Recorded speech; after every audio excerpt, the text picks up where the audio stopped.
We're sitting in my backyard, and I love this place. There's a whole bunch of reasons I love it, and one of them is that it's actually the Republic of Uganda. I'm not kidding. It looks like it's the United States, but because I'm the Consul General for Uganda and the flag of Uganda flies over my house, it's literally Uganda. I'm the diplomatic mission of a foreign government to the United States. You know what's crazy? If you ever really screw up and need to seek asylum, you can come here because it's not part of America. And here's the crazy part. Even though my house looks like every other house on the block, it's not, because of the flag that flies, and we fly under the banner of Christ. And it changes everything, or it changes nothing. Here's my question. We've spent a couple weeks together. What's all this going to change in you? And what it gets down to, I think, is the way that we love the people that are the most difficult in our life. Let me give you a couple of stories about some people that have been difficult in my life and what I've done about it. We took all the money from the Love Does book and we started building schools around the world, which kind of cracks me up because my worst subject in school was school. But I'm pretty good at starting them. We have them in Iraq and Somalia, Nepal. We've got them all over the place. We've got one in Uganda. There was actually a nonprofit that some young guys had gotten into trouble in Uganda the first week they were there. So I went over to kind of bail them out. And while I was there, I was thinking, well, shoot, I'm a lawyer. What if I go meet some judges? So I headed for the courthouse and I said, hi, my name is Bob Goff and I'm here to see the judge, not knowing who it was. And she said, do you have an appointment? And I said, well, actually, no, but I've just come 18,000 miles from San Diego. And she said, well, one moment, please. And she disappeared behind some doors and she came out a couple minutes later and she said, the judge will see you now. I tried not to fake total surprise, which is hard for me. So I walked in and there's a guy sitting at the desk. He's got his head down. He looks up at me and he kind of gestures towards a seat. And I sat down and when he looked up, he said, why are you here? I said, my Lord, I've come a long way. I'm here and I just want to help. And he said, well, let me tell you about what's going on in Uganda. He started telling me more and more about the history of the country. You know who this was? This was the Chief Justice of their Supreme Court. I'm not lying. He wrote Uganda's constitution. And so we started this beautiful friendship. We talked about justice. We talked about Jesus. We talked about kids. Well, we became fast friends, and he actually said, you've visited my office now. I'd love to come and visit yours. Now, I teach a course at Pepperdine Law School, and so everybody who teaches as an adjunct professor at Pepperdine has to have office hours. But get this, they don't say where. So I have mine on Tom Sawyer Island at Disneyland. And so the Chief Justice of Uganda's Supreme Court flew into LAX and we picked him up and he said, can we go to your office? I'm like, sure. And we drove past all the high rises on Wilshire Boulevard. And we pulled into Disneyland's parking lot. He's like, you have an office here? I'm like, you should see my pirate ship. And I took him on the Jungle Cruise because I wanted to know what Africa's really like, right? And when we were all done, we went over to Tom Sawyer Island. We had this beautiful conversation. It was about justice, it was about Jesus, and it was about kids again. And we finished the conversation by talking about this horrible practice they have in Uganda. And it's not just Uganda, but many countries, and it's child sacrifice. These witch doctors in the country that everybody's afraid of actually sacrifice kids, like hundreds and hundreds and hundreds of these kids every year. But in the history of Uganda, nobody had ever taken on a witch doctor. You know why? They were afraid of them. But we're not afraid of these guys. They're punks. And so I asked the judge, would it be okay if we ever found a victim that survived one of these attacks? Would you let me try a case against them? And the judge said yes.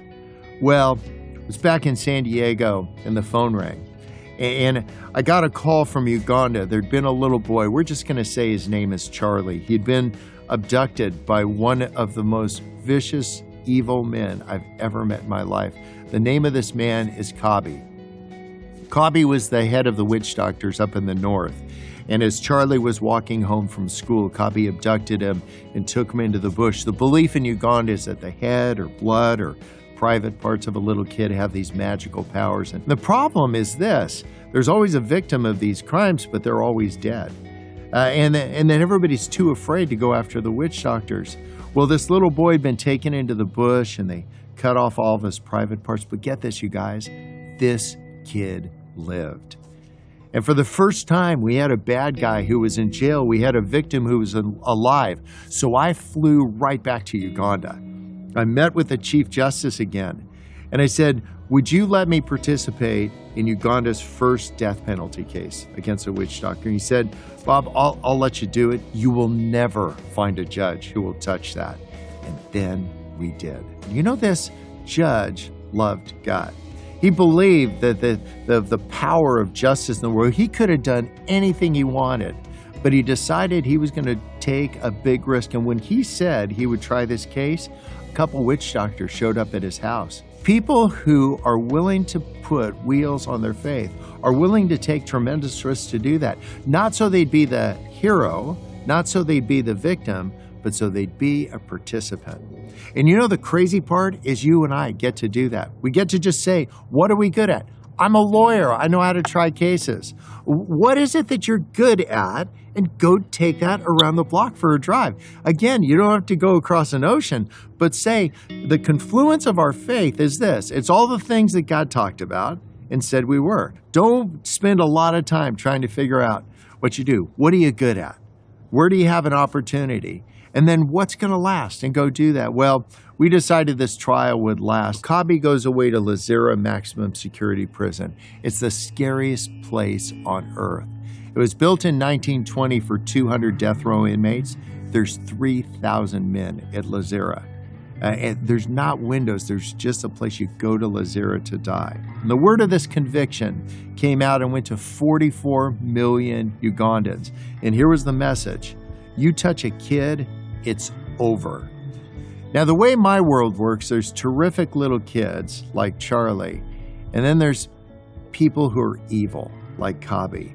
And I want every awesome thing to happen to Charlie. God loves kids, and he loves justice.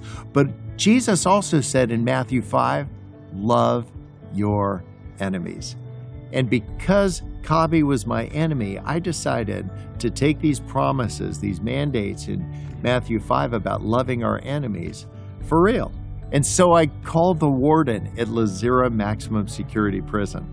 I let him know I'm the Consul General for the Republic of Uganda, and I wanted to meet Kabi. And I met Kabi inside this dark room in Lazira. And when Kabi came in, he took a knee, and he started telling me about how bad he felt about what he'd done to Charlie. And I was thinking to myself, well, you just feel bad that I caught you. Then he started talking about witchcraft and what it had done in his life. And then his words, not mine, he said, I know I'm going to die in this place. Do you know what I need? I need forgiveness. And I felt like I was talking to a criminal hanging on a cross next to Jesus. You know, the one that Jesus turned to and said, you get paradise. And you know what, you guys? I didn't want Kabi to get in because he hurt my friend. But isn't it terrific that God's ability to forgive us isn't limited by our ability to get it? And get this, Kabi comes to Christ. I'm like, really? Like he's into, I wasn't trying to get him in, I was trying to keep him out. But we don't need to understand everything about forgiveness to get a little. And one of the things that might be keeping you away from this big life that Jesus talked about is that you're just wrapped around the axle being all the earlier versions of you. I know you did something rotten, or you looked at something, or you just got this big secret you don't want anybody to know about. But on your very worst day, on your biggest screw up, you don't want to let anybody know about. Do you know what God calls you? He calls you beloved. And if you're not hearing the words beloved spoken over your shoulder right now, it ain't Jesus talking. I asked the warden, has anybody ever presented the gospel message here on death row? And he said, nobody gets in here. I said, well, Cobby lives here now. Could he do it? And it was like I did this Jedi thing because the warden said yes. And so a couple trips later, Cobby and I held hands in the courtyard of Lazira Maximum Security Prison, and he presented the gospel of Christ to 3,000 dying men. And you know what, you guys? He screwed it up. I've never heard anybody hack the gospel worse than Cobby. I don't think I even believed in Jesus when he was done. I was like, what? He messed it all up. Do you know what he got right was this idea of forgiveness? Man, that's the deal. We're not going to love our enemies until we can receive that for us. And after Cobby said this, all these prisoners started coming towards him. He grabbed a bottle of water and started baptizing them. I'm like, no, you can't do that. I'm like, well, maybe. Shoot. And then you know what Cobby did? He took my hand and he said, Bob, I know I'm going to die in here because of you. Awkward pause. But he said, you know what? I want you to know that I forgive you. I'm like, you can't forgive me. You're the bad guy. But here's the deal. Cobby knows if I'm his enemy, he can't be perfect. And he wants to be perfect. And here's my question. Do you want it bad enough? Do you want it bad enough that you get past all the stuff that keeping you wrapped around the axle? Are you going to actually call somebody up or send them a text message?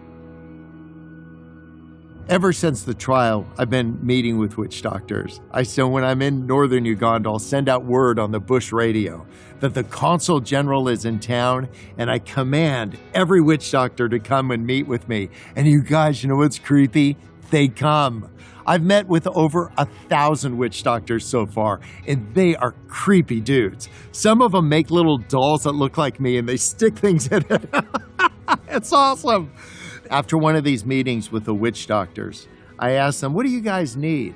And they said, you know what? Everybody's afraid of us. I mean, we're the leaders in the community, but nobody wants to hang out with us. I'm like, buddy, I'm a lawyer. I know exactly how you feel. And they said, but we don't know how to read or write. And so guess what? I started a witch doctor school. Don't freak out. Here's the deal. We just teach these witch doctors how to read or write. We've had over 300 witch doctors graduate from witch doctor school. They are creepy graduations. But there's something beautiful that's happening in their life and mine, because the only books they have in witch doctor school to learn how to read and write are the Bible and Love Does. You're reading their textbook. I got a phone call one night. It was probably at midnight. It was from 2 witch doctors at witch doctor school. And they said a little boy's been abducted. They've taken him into the bush for a child sacrifice, but we know where he is. And they asked me, should we go get him? And I'm standing up on my bed in my boxers. I'm like, get the kid! And 4 hours later, I got a text message from these 2 bad guys, these guys that used to be my enemy. And it said this: we've rescued the child. He's with his mother. And the last 2 words of this text message, love does. Man, if we keep our distance from the people that God made, it would be like reading every other page of the Bible and thinking we knew what it said.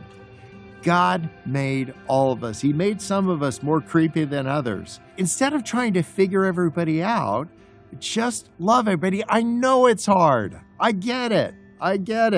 Do it anyway. He didn't say it would be easy. God just said it would work. And so, as we wrap up this time together, what I want you to think about is, what are the action steps? So what's your big next step? And it might be just finding somebody that you're estranged with, somebody that you've really kept your distance from because they wounded you deeply. And there's some people that are just unsafe to be around. So I want you to be smart about how you do this. I want you to take a friend if you need to. Talk to some people that are good at this stuff. But don't let fear keep you stuck. I mean, Satan, I'm sure on the 7th day when God was resting, he said, what if I just distract everybody by having a bunch of opinions and a bunch of people that weirded each other out. I'll keep them all isolated from each other and then arguing with each other. And then they'd be so distracted, they'd never get around to the beauty of seeing what God's doing in their life. And I'll tell you, man, you can do a U-turn on that. You can just take some of these people that have been difficult and engage them. Again, it won't be easy, but it'll be worth it. You guys, thank you so much for spending the last couple weeks doing this study with me. I hope you've learned a ton about your friends by these discussions that you've had. Maybe there's been some times of reflection where you've written a couple things down, kind of like a to-do list, like these might be attributes I'm going to work on. And then find these small waves. Jesus isn't going to think that he's going to take us there all at once, but incrementally. What's your next step to move a little closer to the author of love? And one of the ways that you might move there is to think this, to love everybody always. Thanks a lot, you guys. I'll see you later.